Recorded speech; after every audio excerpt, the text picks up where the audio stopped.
So the purpose of this video is to basically take you through the process or the workflow of creating a model. And what we will do is we will enter the basic steel work, the steels, the columns, the beams, the bracings, the girts and purlins, etc. And then we'll proceed to connect them with the available macros. And then we will do the numbering and get the assembly and part drawings so that all the entire workflow from scratch becomes clear to the user. So let's start with, so this is a very simple structure. There are two bays of 6 meters in the X direction and one bay of 6 meters in the Y direction. I've kept it simple so that the video does not take that long and you can basically see all the steps. So we'll start by just entering the columns. Now what I've planned is that there'll be two stories of 4 meters each. And this is basically the floor plan. So what we do is we start with entering the columns. We select the column command and we press on these points, and immediately our columns with the defaults are created. Now the default is from 0 to 5,000, and I want a story level at 4,000. So this is good for me because I'll have a little splice 1 meter above the first story level. So I'll just keep it like that. And then for the second story columns, what I'll do is I'll press the top points.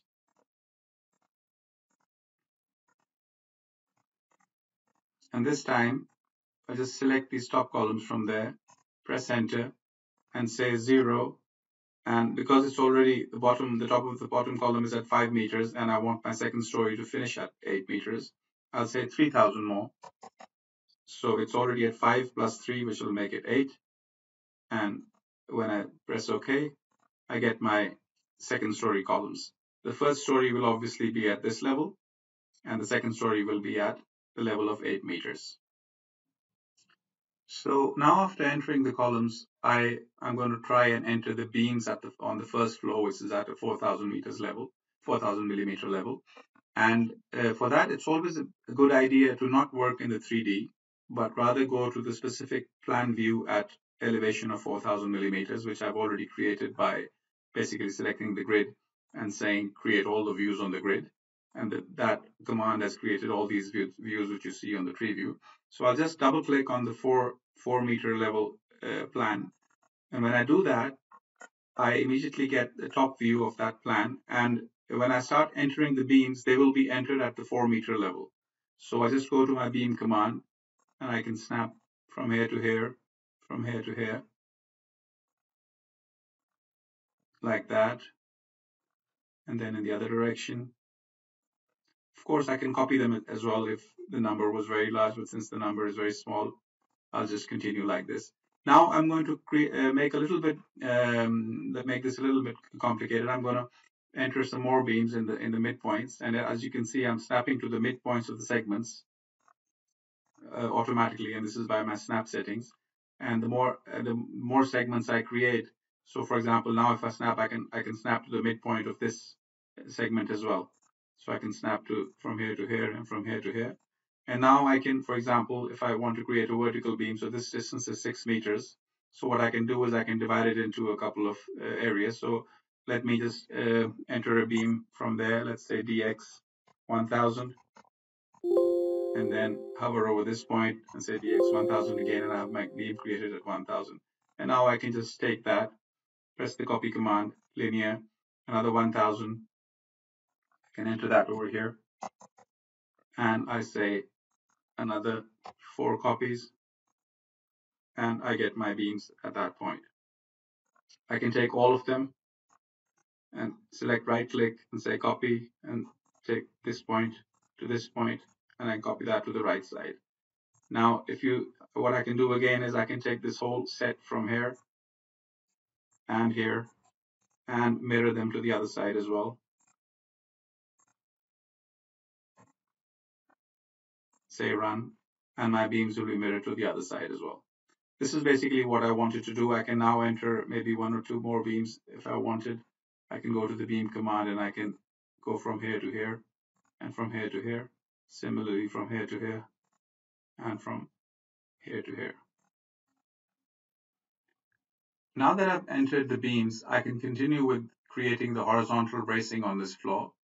And obviously, the horizontal bracing topic is a very detailed topic, and how we do that and how we design it is a separate issue.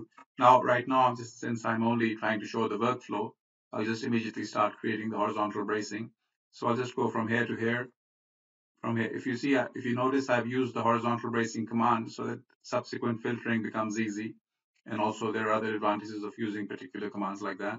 So I just go like that, keep selecting 2 points, and I'm done with this side. Now I want to copy them over to that side, so I can just go like that. Instead of, I can also select them one by one, obviously, by pressing the control key. But let's say there are too many, I can go like that, press enter, and I go to my profile. And over here, there's a beam group option.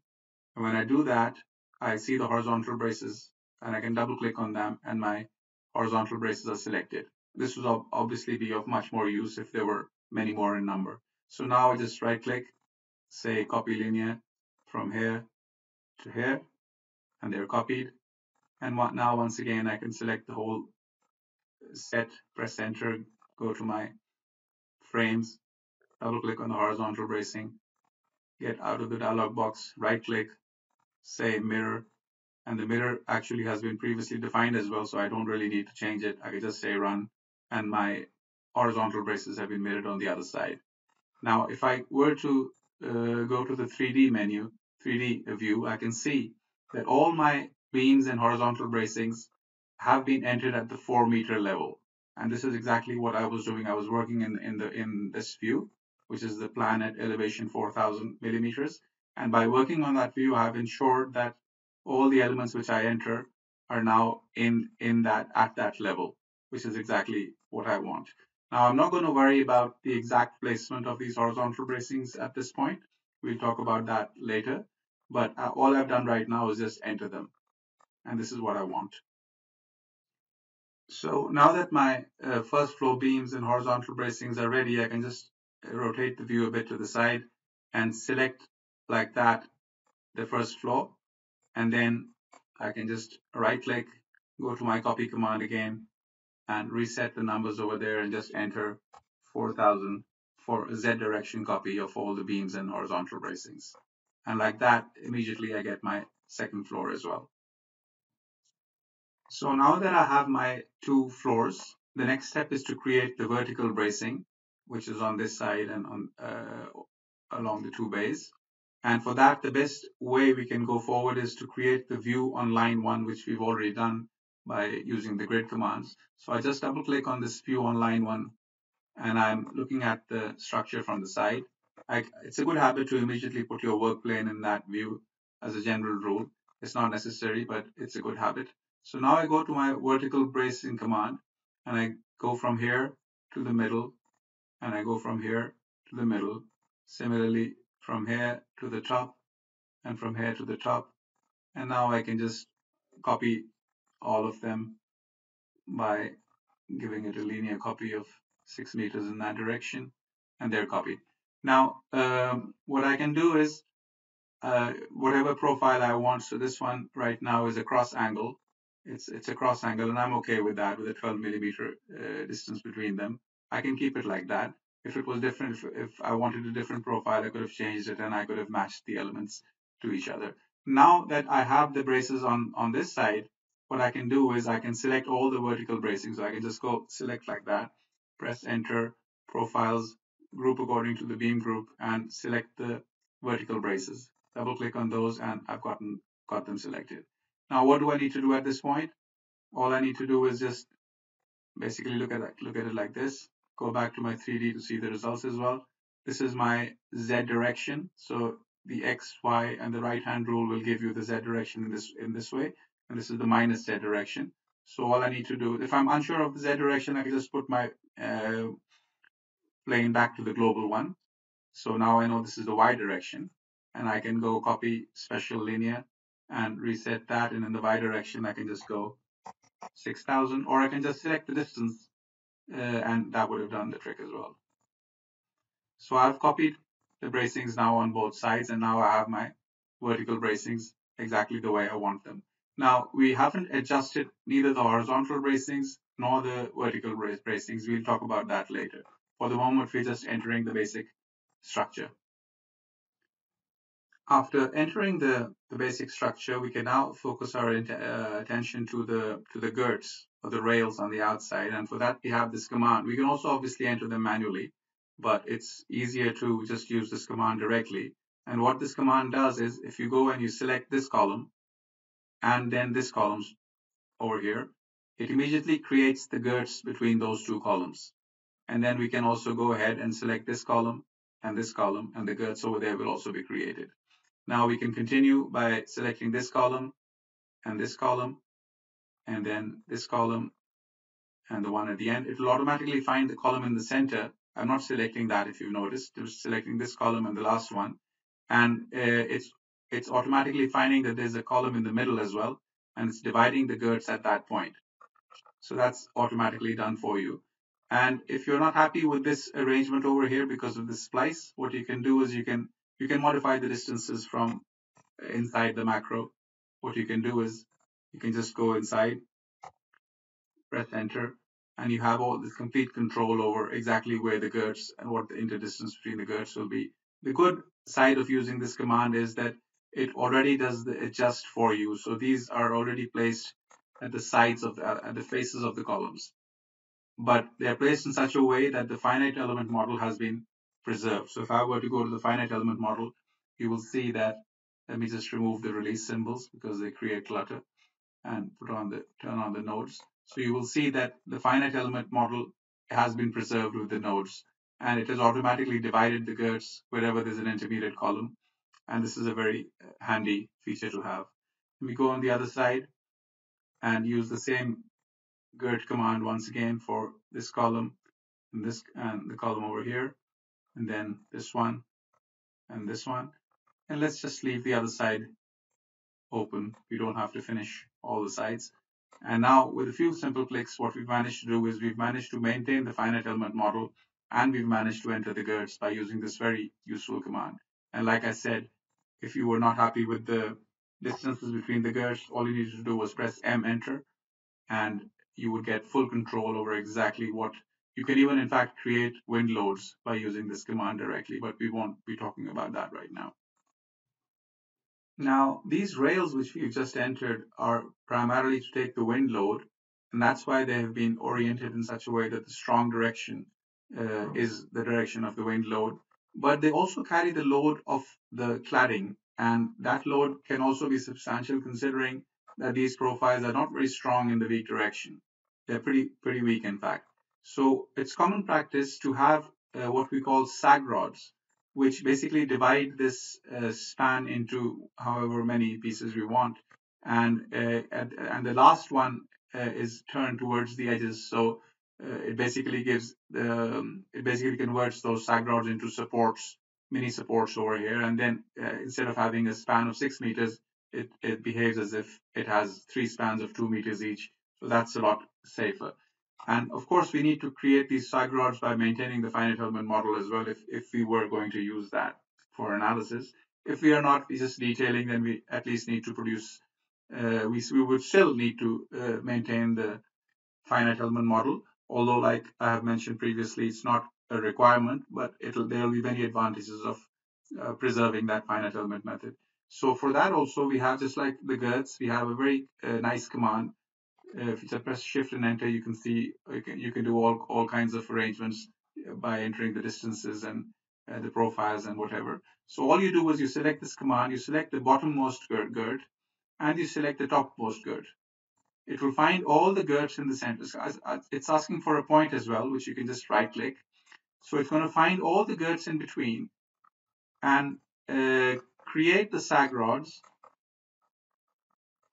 along that gird line, and they will be shifted as well, because the one will go over here, the other one will go over there. There'll be little gaps between them, and these are shown in the input page as well. You can modify those numbers.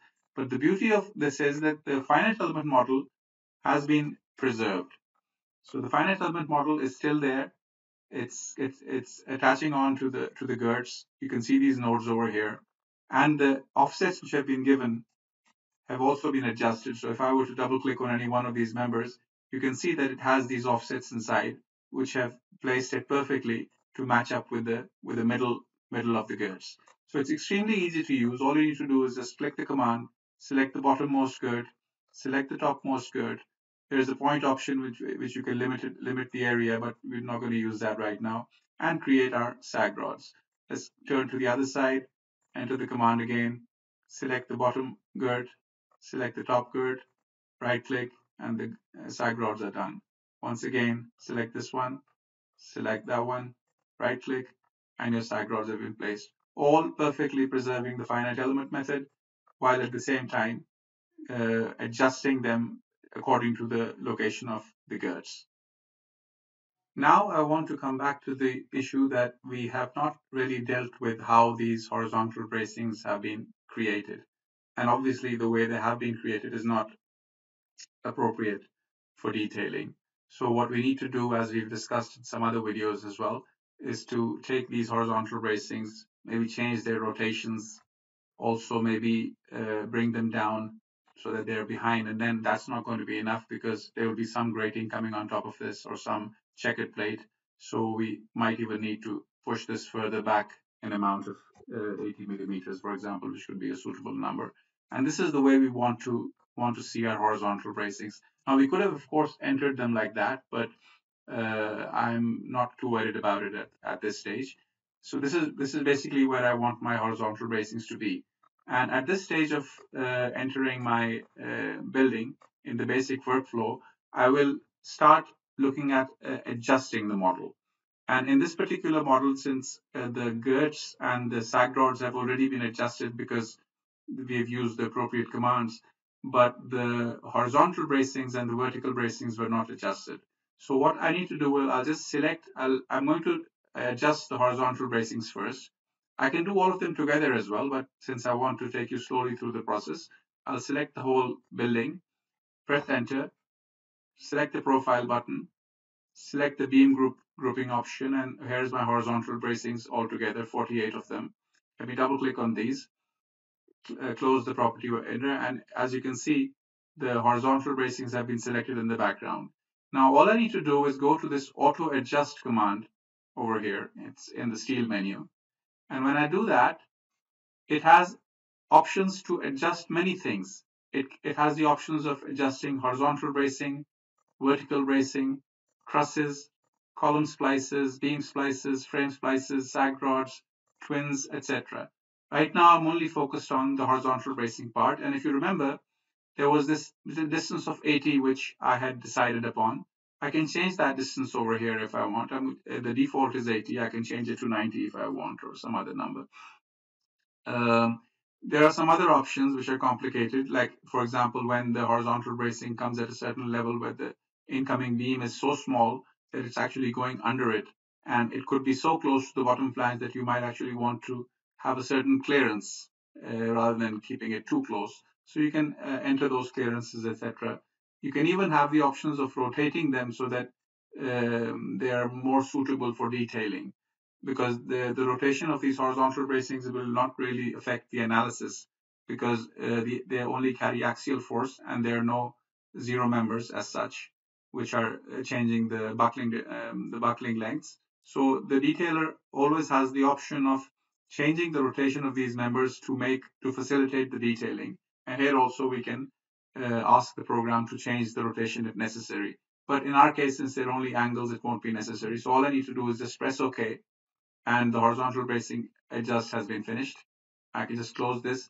And if I zoom in, you will see that all my horizontal bracings have now been adjusted so that they're all 90 millimeters from the top of the flange. This has been done for the first floor and for the second floor. And now my basic floor is ready for detailing. Obviously, this is not the end. I still have to do the adjustment of the vertical bracing. Now, the problem with the vertical bracing is that they have been entered at the level of the top of the beam. And this is the only way of entering them if we want to maintain the integrity of the finite element model, as we've seen earlier. Now, this is obviously a requirement to keep the integrity of the finite element model, but for the detailer, they need to be in the middle of the beam. Their working points need to be in the middle of the beam. So once again, It's very simple. You just select the entire building, press enter, go to your profiles, make sure that you select by beam group, and here you select the vertical bracings. Now the vertical bracings have been selected in the background. And now all you need to do is just go to the auto adjust command once again. Just press it. You don't need to worry about any, because this doesn't require any input settings. So you just say okay and you close it. And immediately when you go in there, you see that all the vertical bracings have been adjusted to the middle of the beam to which they're connected. Over here, over here, over here as well. Over here, there is no modification because there's no need to modify it. It's already at the center. But there was a need over here. There was a need over here. And how has it done that? If I double click on those, by entering all these very awkward offsets, which would have been impossible to calculate by hand, because they basically represent the local shifts, the shifts of these endpoints in the local coordinate system in this direction. So the local coordinate system is perhaps in that direction, but you're talking about a projected shift in this direction of whatever 150 millimeters. So that turns out to be a shift in X and a shift in Z, which is difficult to calculate by hand, but auto adjust will immediately do that for you. And now at the end of this adjust operation, my horizontal bracing is exactly where I want it to be. My vertical bracing is exactly where I want it to be. And I'm basically ready to start connecting.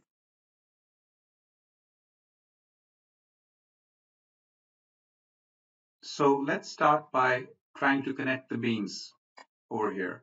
Now, if you look on the right side, we have the beam-to-beam connections. And under this heading, we have several different options. Right now, since we are talking about the floor beams, primarily we will be thinking of the beam-to-beam end plate connection, the stiffened end plate connection, the fin plate connection, and the beam-to-beam angle cleat connection. These are primarily used because floor beams are all simply supported most of the time, unless there's a cantilever in which you will have a beam-to-beam fixed connection or something like that. So these are the basic the primary connections which we use as far as the hinged connections are concerned. So let me just try them one by one and try to see the results. So we can try the beam to beam end plate connection. And this one basically asks for the main beam and the secondary beam. It then asks for any other secondary beam which might be coming from the other side. So we can just right click. And the moment we do that, we can see that the end plate connection has been created. We will discuss about all these in another video in which I will explain in detail what are the advantages and disadvantages of one over the other. But for the moment, I'm just going to basically create them and show the results on the screen. The other option, which is very commonly used and is very popular, is the stiffened end plate connection. And we just need to click on it, select the main one, and select the secondary one, and the stiffened end plate connection is created. I can zoom in over here as well, and now I can try the fin plate connection, for example, in which case I'll select the main one, the secondary one. There is an option to select the bracings, not to connect them, but to take the loads from them, and I'll explain that somewhere else. But right now I'm just going to right click 3 times for the fin plate connection to be created. Obviously right now there you can see the clashes because the other elements have not been connected yet. And the fourth one over here I can show is the angle cleat connection, which once again you select the main beam and you select the secondary, and there could be a secondary coming from the other side as well, so you right click and your angle cleat connection is created. These are the basic 4 options which we typically use in steel floor beams in order to connect our floor beams to each other. So now that we've seen some of the more commonly used options for connecting the hinged floor beams, let's go in deeper and see what we will do next. If the question was how do we connect the horizontal bracing now with these options. Now as we had seen earlier, the beam to beam connections are grouped over here, but below them is the beam to column connections, but below that there's the bracing connections group. And in this bracing connections group, there are several connections that you have. But for the connection of the horizontal braces, most commonly, the ones which are used most commonly are the bolted gusset connection and the corner bolted gusset connection. So I'm going to try and use each one of them. The bolted gusset connection basically does what it shows on the screen. And the corner bolted gusset has an advantage in certain situations where you can select a corner element to limit the gusset. And we're going to try to use that primarily over here. So let me zoom in over here where we have used the end plate connection for the beam and try to connect this horizontal bracing over there. So we can go to the corner bolted one, select the secondary beam as my primary element over here because of the approach angle. Obviously, this decision will need to be taken whether the main becomes the main or the secondary becomes the main. So I'm selecting this one, select the horizontal bracing, and then select this end plate as my limiting member.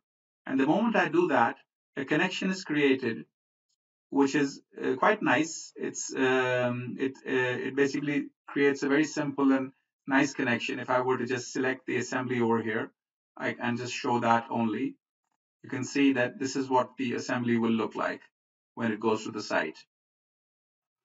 Let me show everything back again. Now, there's one problem though. If I zoom really deep inside, we see that this bolt is clashing with the gusset plate. And it is at points like these where I would need to modify my decision of putting this at, say, 90 millimeters below the top of the top level of the steel. So I could maybe make this 100 millimeters and say apply. And now it's been moved a little down and the clash has been removed. These are the little things which the detailer will need to look at, whether the earlier decision on the height of the horizontal bracing was the correct one or not. These come out only when they actually start doing the detailing. But there are solutions. So another solution could be that I could have changed the distance between these two bolts, for example, in the original connection, the end plate connection. And all these are valid and possible solutions. The only point I'm trying to make over here is that whenever you actually start doing this detailing of the horizontal bracing incoming into the floor beam, you will always have these little problems. And the reason why I'm emphasizing these little problems is because later on when we discuss IntelliConnect, you will see how IntelliConnect actually intelligently looks at these problems, finds solutions, and then implements them automatically. And but we will talk about those when we get to that. So let me zoom out and see what could have been done, for example, over here, in which the fin plate connection was used. Once again, I can go to my corner bolted gusset, select this one as the main member now, select the secondary horizontal brace, and select this as my limiting member. And once again, I've got a pretty neat connection. The only problem being these bolts and these welds are clashing. So once again, I might take this decision of moving this down a bit. And maybe I can be happy with that decision. So these two were pretty simple to solve. Let me get to a little more complicated situation now. Let's go to the other side where I've used the stiffen end plate connection this time. And as you can see, the geometry is such that no matter what I do, whether I use the corner bolted, first of all, I cannot use the corner bolted gusset in this case because it's too far out. So let me just try that. It's not going to work. But if I were to select this one as my main and this one as my secondary and use this one as my, this is going to create a lot of problems for that beam over there. But let's say I don't do that. And because first of all, you can see that it's also jutting out a lot. And I don't really want that as a solution. So let me undo that. And if I were to use the normal bolted gusset connection and select this one and right click, now there's a huge clash. And it's basically going right into the stiffen end plate connection. And this is not what I want. So in such situations, the detailer might be forced, might have no other option, but to actually shift the working points of this incoming horizontal brace a bit to the right in this case, and then basically see whether this connection is working or not. And this is not part of the auto adjust procedure. These are the minor adjustments which we actually get to do once we are actually into the connecting of the model, because there it is there that we actually see these problems and we have to deal with them. And everybody who has done 3D steel detailing knows that these issues are they take a lot of time to solve. So what is typically done is in Comosys, what you will do is you will go to the manual adjust command, say adjust frame manually, select this frame, and then say I want the working point to go from here to, let's say, dx minus 100, which is towards the right. So I just hover over that point and I say dx minus 100. So it's shifted about 100 millimeters to the right.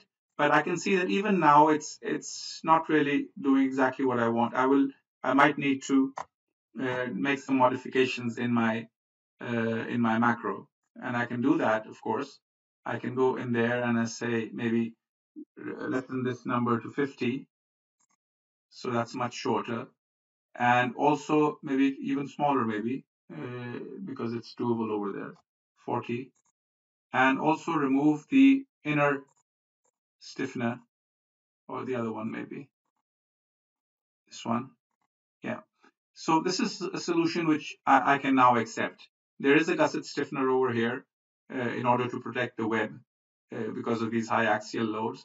And also, I have barely managed to avoid the clash over there by using a smaller plate. So as you can see by these examples, every situation will be different depending on the approach angle of the horizontal braces and depending on which connection you've used for the connection of the beams. In some cases, you might be able to use the corner bolted gusset directly.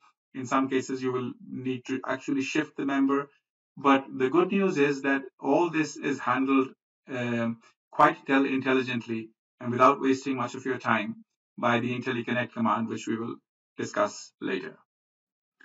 One thing which is worth mentioning is that these shifts, which I have just done, a shift of 100 millimeters, for example, should be limited. We should not go like 300, 400 millimeters. These numbers should always be limited to 50, 60, 70, as small as possible, depending on the situation. And the reason for that is because we do not, we cannot see the results. The finite element results will not be changed because of this. As far as the finite element model is concerned, it is still at that point. If we were to step in there and see the finite element model, we can see that it's still at the same node.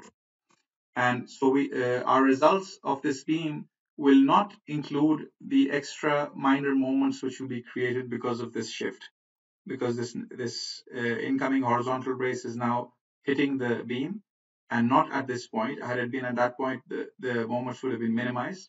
But because of this eccentricity now, there is an extra moment. And it is for that reason that we don't want to overdo this shifting business. Obviously, this whole area has been strengthened because of the presence of these stiffeners. And that's good news, because as far as the analysis is concerned, we're only taking the geometric properties of this main beam. But in reality, this region of the beam is a lot stronger than this region of the beam, for example, because of the presence of all these plates. But as a general principle, one should avoid moving too much, shifting too much, so that these extra moments are minimized.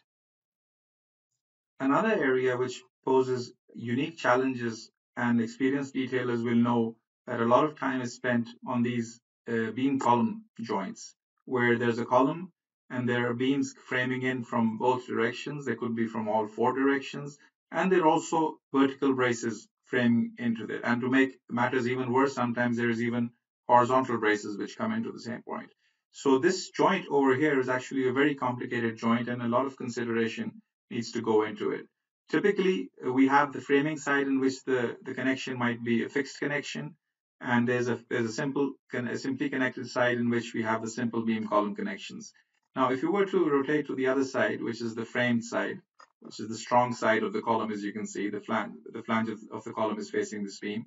We have several options to connect the beam and the column using the fixed moment connections. And these are over here under the beam to column connections tab. The first one which we can use is the extended end plate connection, which we can just select the column, select the beam, and right click, and immediately an extended end plate connection is created. In this connection, these bolts, as you can see, they're not too many in number. There are 4 at the top and 4 at the bottom, and a small number in the middle, which represents the web area basically. But these bolts need to be high strength bolts, and they need to be tightened to almost their 80%, 90% of their full capacity. So this is a special connection which requires special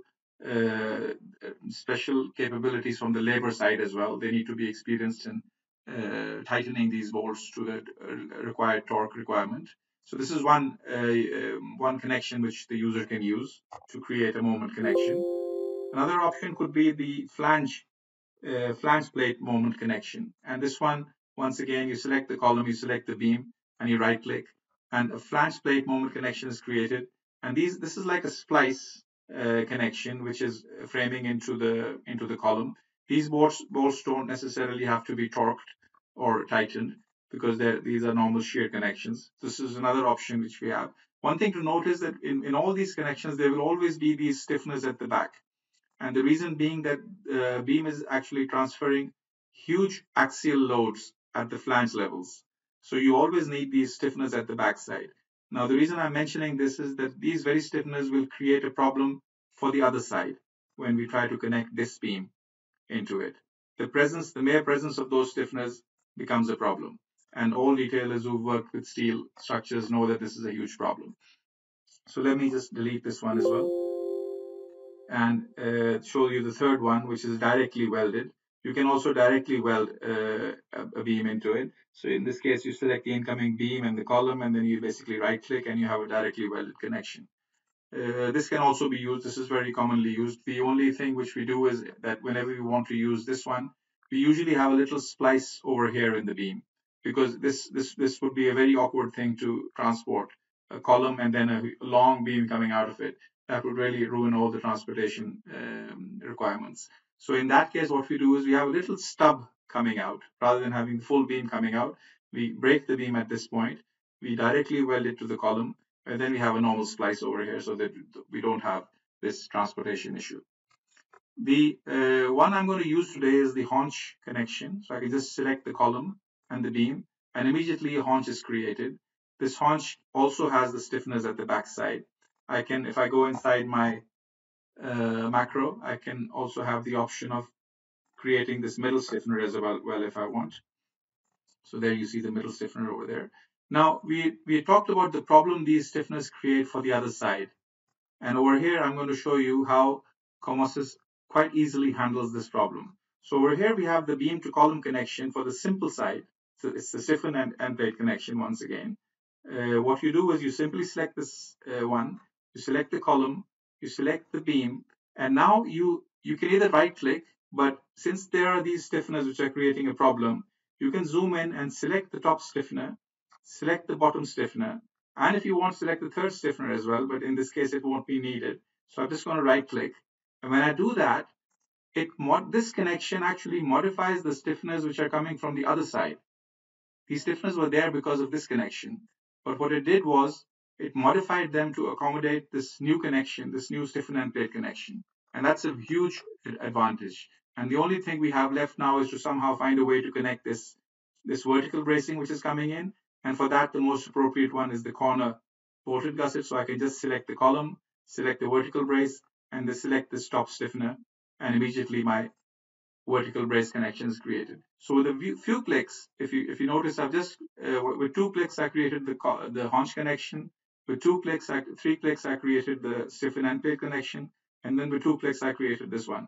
This very complicated joint, which normally would have been a big mess had we not had these convenient commands at hand, is easily detailed in Comosys. And there are many other options how do you which I can show, but we won't go into that because that's too time consuming.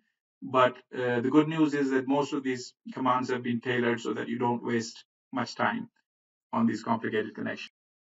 Now, much simpler than the one which we discussed over here is the normal bracing connections whenever they're connected to beams like they are shown over here. All you need to go is go to your bolted gusset command, select the main beam, select the first brace, select the second brace. You can select third, fourth, and fifth braces if you want as well. Right click, and immediately a connection is made, which is the bolted gusset connection. You can go into the macro and change the defaults.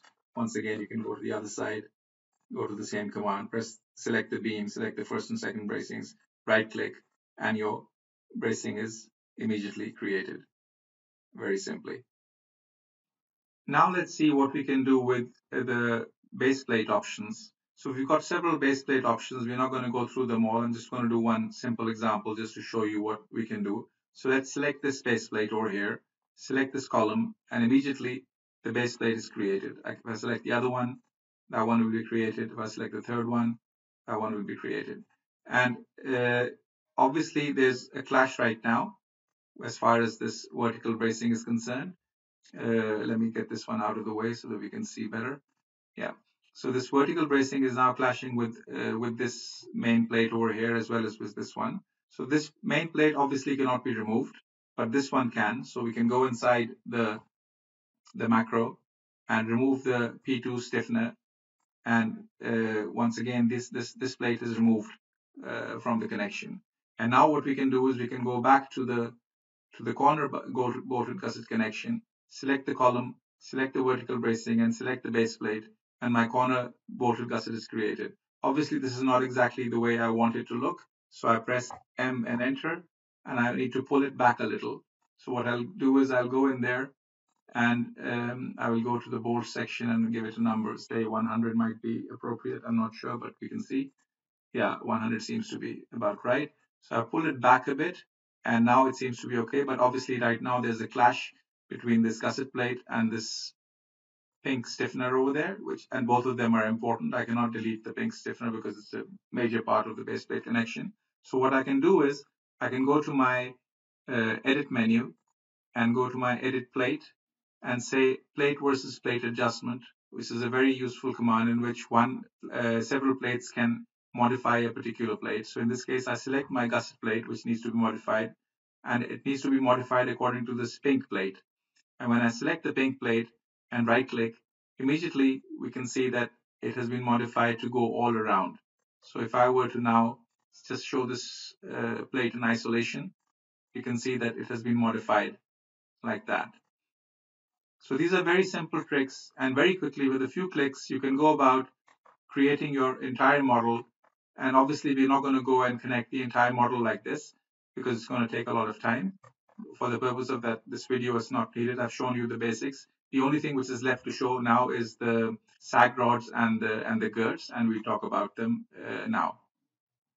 So let's try and connect the girds now. Let's zoom in. And if you go to the purlin and gird connections section on the right, we have connections for purlins, we have connections for girds, some other connections which are typically used for gird to beams, some sag rod related connections over there, and some eaves beam related connections.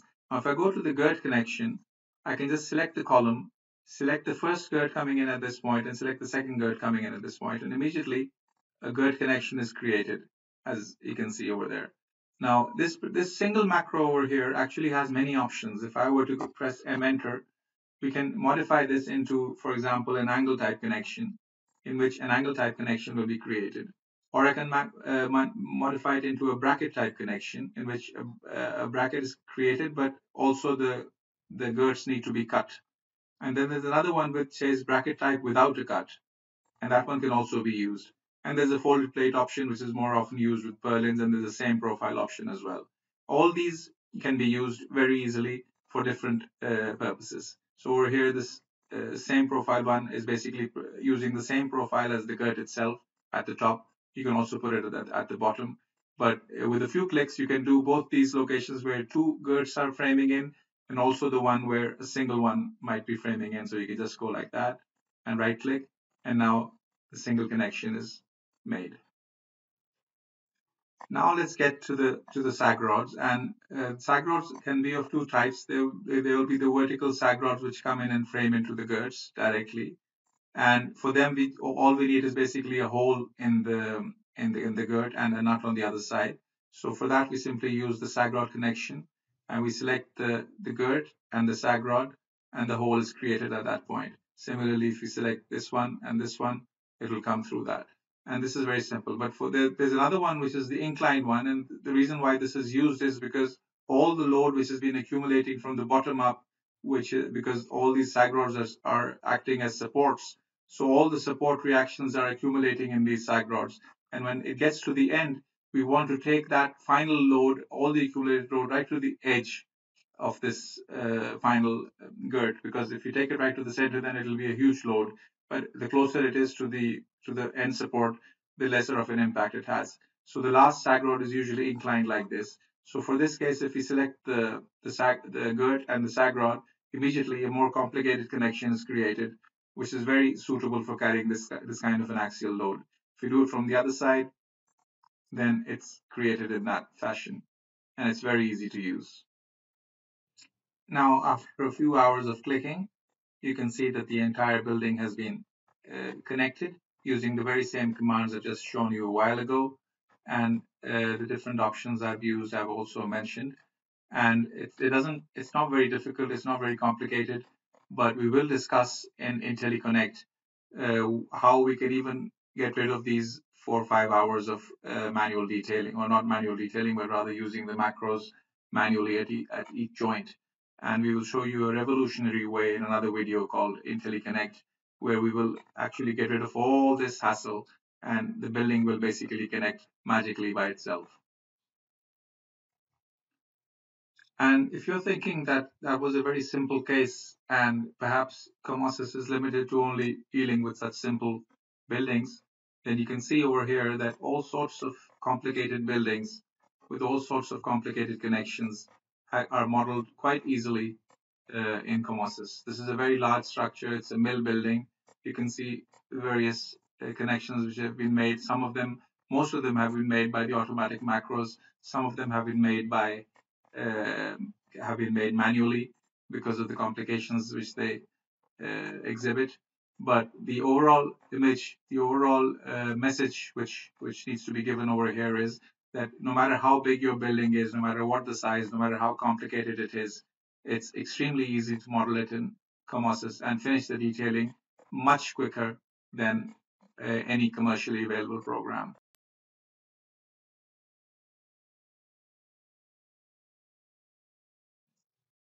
Once we are done finalizing the model and we've connected all the points which we need to connect, what we do is to continue towards the creation of drawings is perform the numbering.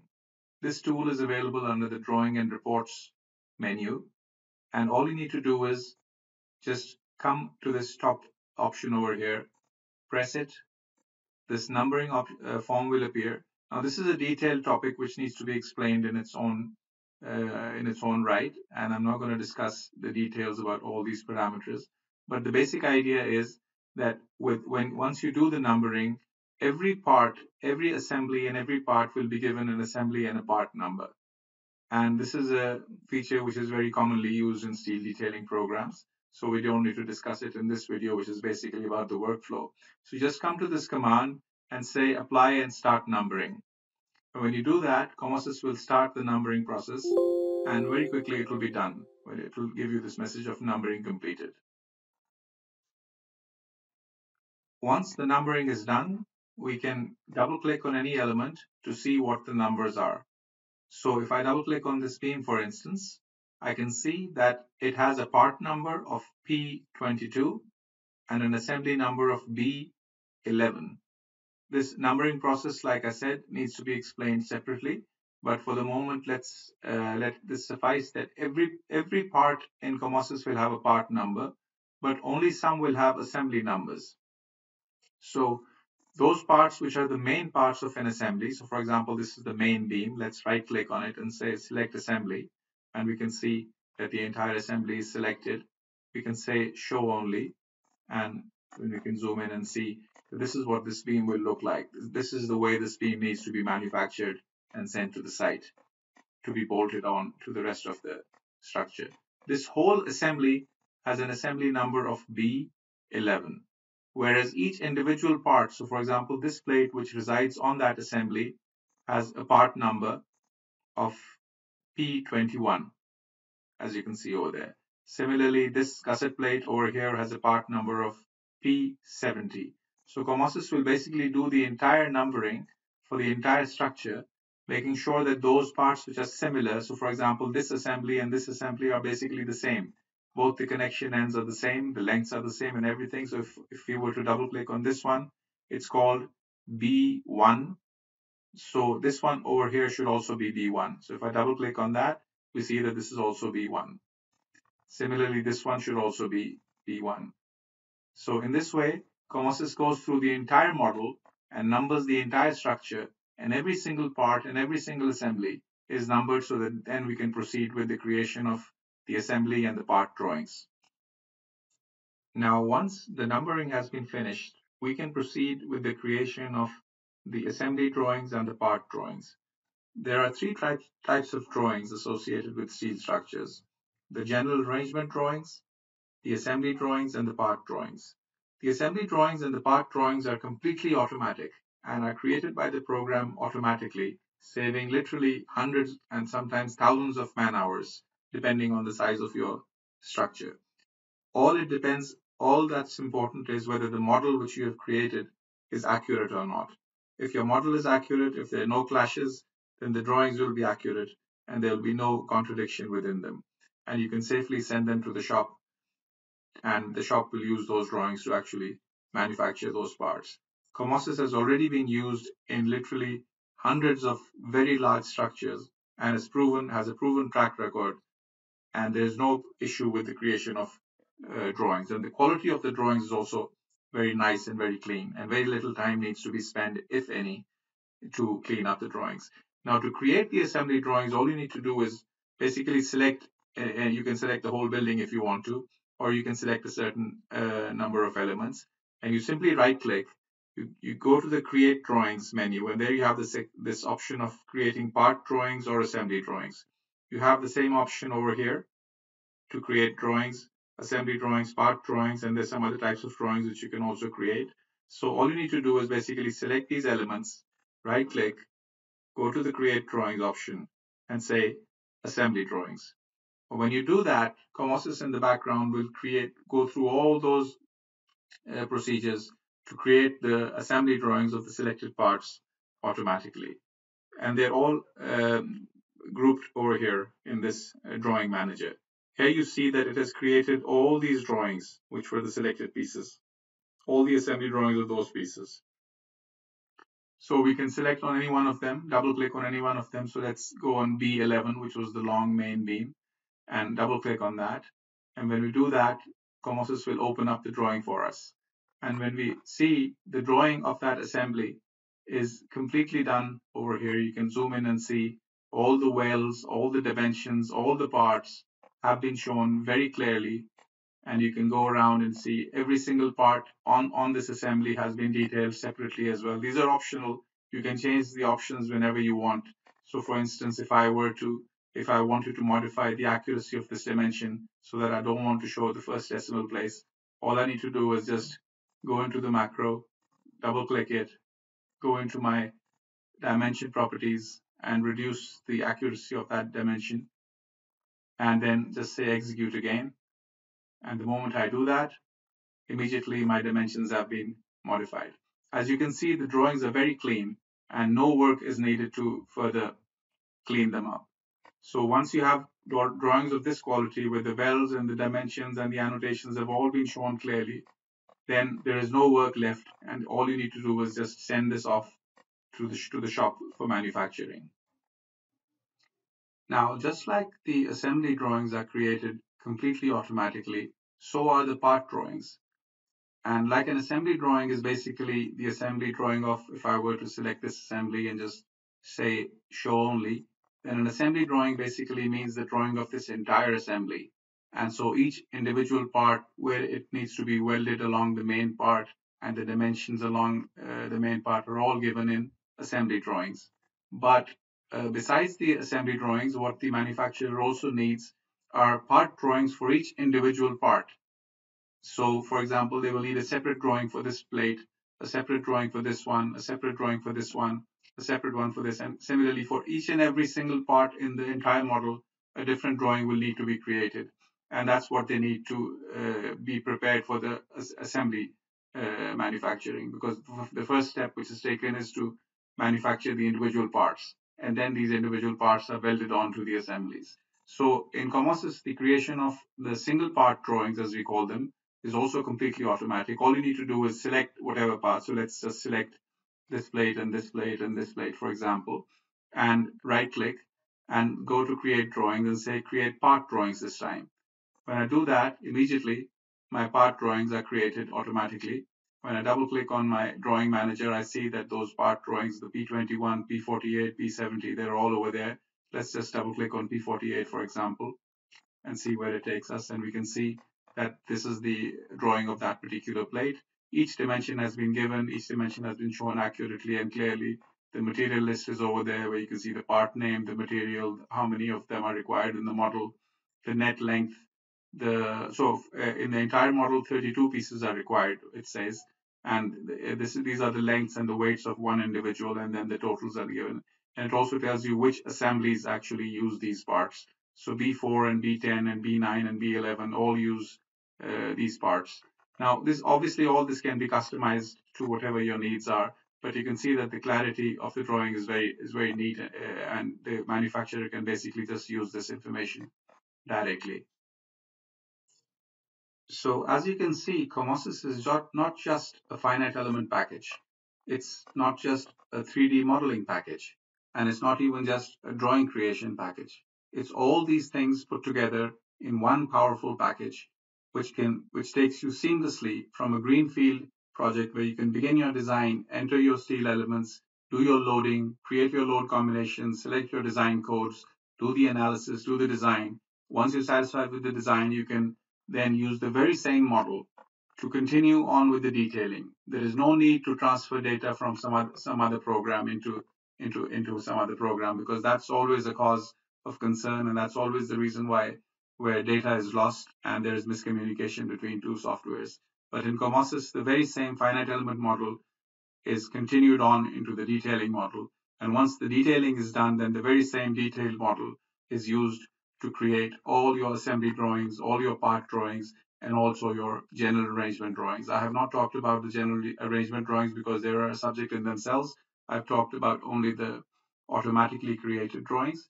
The GA drawings are also automatically created. You only need to take certain decisions manually, and I will show them in another video. The purpose of this video was to basically explain the workflow from scratch, from a green field where you have only the grid in front of you, all the way to the creation of all these automatic drawings. I hope it's been useful.